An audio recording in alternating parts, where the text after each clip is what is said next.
Work. Most of us spend over half our lives at work. Whatever it is you fill the 9 to 5 with, planting crops, building cars, taking care of patients, teaching students, or running a business, work is where most of life happens. For some, work is a drain. They dread Monday mornings, forcing themselves to struggle through because they need the paycheck, while many times feeling trapped and beaten down by their job. Some people love their work. They're good at what they do. It energizes them. It's a place of security, a place to chase dreams, desires, and success. At work, they find fulfillment. We often forget to connect our faith to our work. We don't consider the reasons God may have us at our job. We don't think about the purpose and meaning we could bring to our work.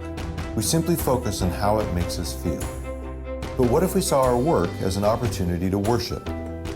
As Christians, we are called to serve Christ with our lives. For a few, that means working as a pastor, a youth minister, or a missionary. Others serve the church by teaching children or singing in the choir. But when Sunday is over, most of us return to our jobs outside the church. For us, our mission is in the marketplace. We may not be the kind of missionary who moves to the far regions of Africa, but around the conference table, around the water cooler, or around the cubicle, we have an opportunity to worship the God who created us. He gave us skill. He gave us passion. He gave us work. When we do our jobs with excellence and integrity and diligence, it's an act of worship. We are displaying God's craftsmanship to the non-believing world around us. We are earning the right to be heard. We don't see a divide between Sunday and Monday, between the sacred and the secular. We've been invited into parts of the world that a pastor or traditional missionary will never see.